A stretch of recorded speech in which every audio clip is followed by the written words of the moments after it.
Welcome back, everybody, to the Cirque Show 24/7. This is season 2, episode 11 of Arrow, entitled Blind Spot. So let's get right into it.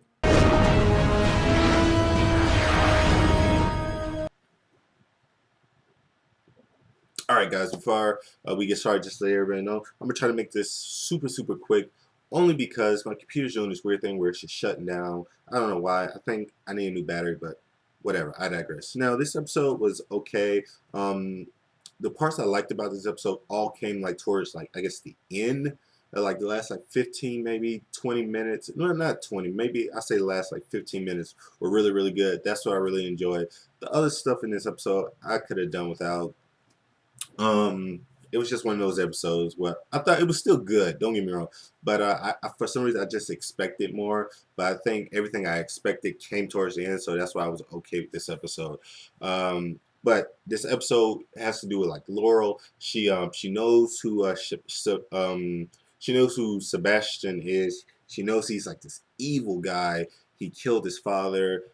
He put his mother in like this crazy place, and she wants to tell everybody, but nobody wants to believe her. Everybody thinks she's crazy. So the only person she can go to is Arrow, and that made for just an interesting like dynamic, because just probably just a few weeks ago she tried to get this guy arrested and try to set him up and stuff. So Arrow, he's like, should I trust her? She tried to get me arrested.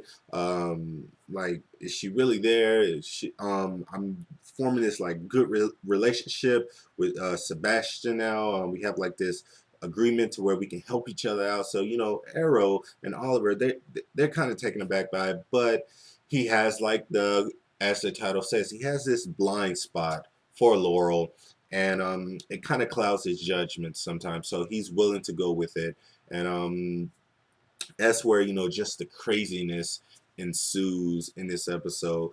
Um, since it was more of a focus on Laurel, I was super like, okay, am I gonna totally hate this episode? I didn't. She had her moments to where I was like, oh, Laurel, yeah. She had those moments like she always does. But it was I feel like the writers and the creators, they're kind of slowly, like super slowly, getting her to somewhere to where she's more likable and she can be more watchable on TV. Like I said, I like the actress. Don't get me wrong, the actress is good. I just think the way they write her, it's weird and it's stupid, and I don't know. But I still don't have like the feeling that she can be the Black Canary, or she can be Black Canary. I don't buy that off her as that character. I don't. I just rather prefer her sister to be Black Canary. So I don't buy Laura to be Black Canary one day. So hopefully they can turn that around for us. So I'm just super nervous about that. That they're going to try to put it as Black Canary and nobody's going to buy it. So that's like really worrying me a little bit. Now another like really big part of this episode was like Roy and him like still going through the fact that he's got these brand new powers. He doesn't really know what's going on with his body. And he's still freaking out. He's not really telling Thea really anything. He's kind of leaving her in the dark, and she's freaking out. And it just makes for this like this tension between them, because she knows something's wrong, but he doesn't want to say anything.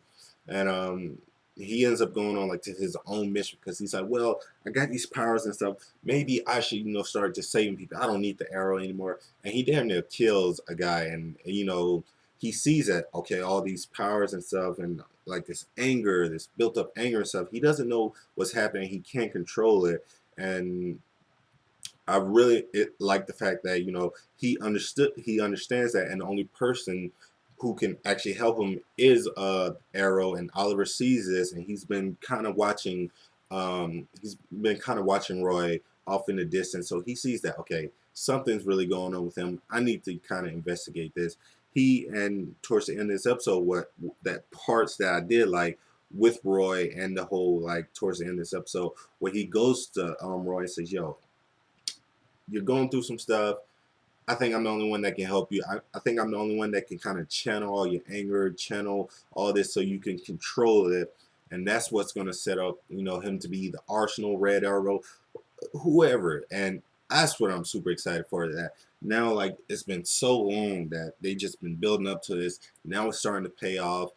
Oliver's really accepted him under his wing. He's going to try to mentor him, and that's what I'm looking forward to, because Oliver, he's dealing with a lot of tough stuff right now. He's gonna need some like real backup, and it's gonna be nice to have Roy, once he gets trained and stuff, on Oliver's side to help the Arrow, and that's just gonna be a great time to see like Red Arrow or Arsenal with Green Arrow, and just have them like kick butt everywhere. So I'm glad that Oliver, you know, like, he took notice and he understood that, you know, Roy was going through some stuff, and because, you know, Oliver kind of went through some stuff where he was kind of figuring out who he was, and he had to kind of get mentored and kind of find his own way, and he needed help. So I'm glad that he took time and he understood that, and now he's helping Roy. So I'm super excited that they're actually building to that, and we don't really have to wait another season